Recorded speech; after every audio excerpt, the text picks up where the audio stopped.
Joined on the post-game show for Eric Elgar. I'm Peter Frey and Clea Butler. Alongside now is head coach Megan Jones. Coach, the resiliency of your team, I can't express enough. You're down double digits much of the second half. Find the way to come back multiple times, then at the very end have a chance to tie. Talk us through the resiliency of your squad right now.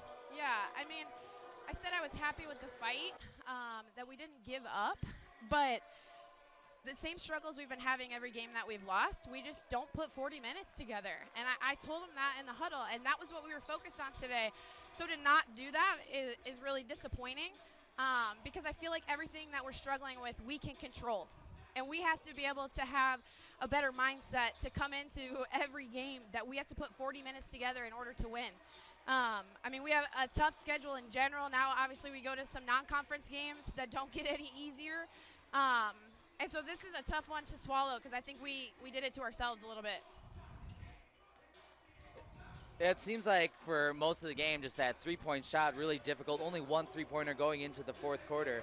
It seemed like when you attacked and dribbled and went at the rim was when your offense really opened up. Was that a focus in the second half? Yeah, it was supposed to be a focus the whole game.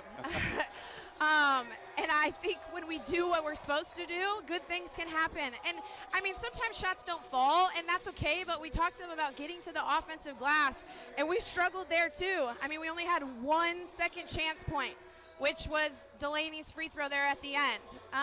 And so we have to put a better game together, a full game, in order to win. I can't say that enough. I said to him, you know, I am happy with the fight, and we can show that we can score quickly. We didn't give up, but 7 missed free throws, 18 turnovers, those things hurt us a lot.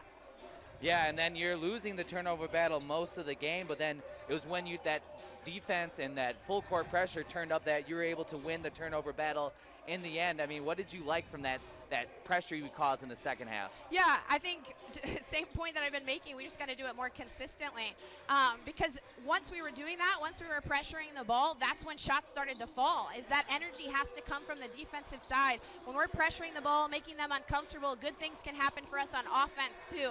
It doesn't come from just settling into the half court, and that's what Wheaton wants you to do a little bit. They want to slow down the pace of the game.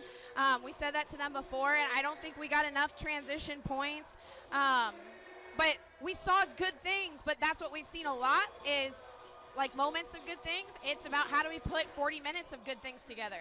One player that came in clutch is when Grace Cord got into foul trouble. You called the number of one, Mallory Winters. Say a bit about what she was able to do. It's really a catalyst of that comeback effort at the end. Yeah, there was, just energy, being able to settle in. I think anybody, was ready to go to step up. We subbed in Lisa there in the third quarter too. I think she gave us some good minutes there I said at the end of the third quarter, let's get it back to 10, and they did right at that. We got it to 10. We scored those 5 points.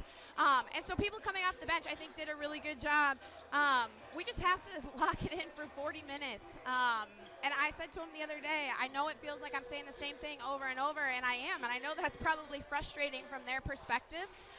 But we try to really focus on the things that we can control, not the things that we can't. And so that's what we're focused on heading into this one more non-conference game before they have a little bit of a break. Yeah, talk us through what's the next few days going to look like before Norbert comes to town Tuesday. Yeah, we'll practice tomorrow, keep it a little lighter, just day after a game, but more like scout focus. We can kind of talk through what St. Norbert is doing, but they're a really talented team, and that's going to be another really tough game, and we have to take care of the ones at home. Okay. Coach, get some rest and look forward to seeing you on Tuesday night. Thank you. Again, that was head coach Megan Jones, and again, you can feel it, Eric, that she knows this team is on the precipice of a much different record, and I think it shows in the resiliency of they just didn't, fold this evening or this afternoon and give it away to the Thunder. They knew what they had, and once it started to click, the talent level that they have. I mean, all things considered, as you mentioned, is some of the mistakes on offense and even without that defense ramping up. I mean, you're down to one possession game in the end, and obviously you'd like to be on the